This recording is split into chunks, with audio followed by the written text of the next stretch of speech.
ফাঁসি চাই, ফাঁসি ফাঁসি ফাঁসি চাই, ধর্ষণের ফাঁসি চাই। করা হয়েছিল, যদি আমি ভুল বলে না থাকি, যে ধর্ষককে ফাঁসি দিতে হবে, সর্বোচ্চ শাস্তি হিসেবে ফাঁসি দিতে হবে। কিন্তু আজ পর্যন্ত কতজন ধর্ষকের ফাঁসি হয়েছে তা সত্যি আমরা জানা নেই। ধর্ষক খোলামেলা ঘুরে বেড়ায় আমাদের সমাজের মাঝে, আর কে গৃহবন্দী হয়ে থাকে? ধর্ষণের শিকার যে হয় সেই হচ্ছে গৃহবন্দী হয়ে থাকে। সামাজিক লাঞ্ছনা বঞ্চনা সহ্য করতে হয় যে ভিকটিম, যে শিকার হয়েছে, যার কোনো দোষই নেই সে।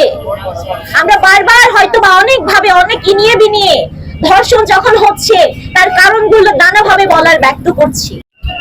তাই আমি সবাইকে অনুরোধ করব, যারা এখানে এসেছেন, ভাই বোন সবাই, একা শুধু বোনেরা নারীরা যদি মাঠে নামি আমরা ধর্ষণ না করার জন্য বলি, ধর্ষণ কখনো থামবে না।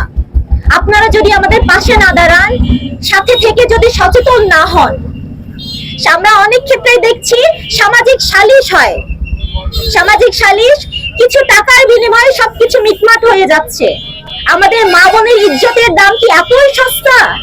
20,000, 5,000, 10,000-এ বিকিয়ে দিতে যাবো? 5-10,000-এর মধ্যে কি বিকিয়ে দেওয়া যায়?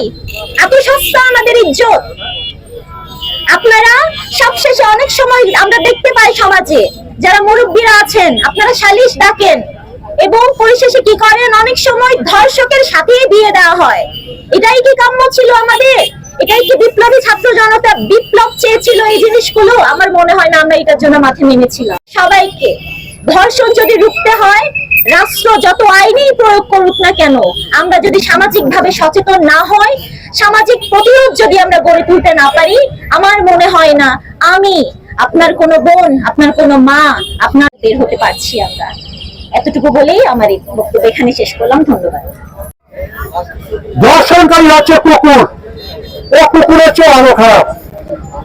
ফাঁসি ফাঁসি ফাঁসি চাই, ধর্ষকের ফাঁসি চাই, ফাঁসি ফাঁসি ফাঁসি চাই, ধর্ষকের ফাঁসি চাই। অন্ধকারে রাত্র 12:01 কোন এক কারাগারে আজকের আমরা প্রকাশ্যে আমরা প্রতীকী ফাঁসির মঞ্চ তৈরি করেছি।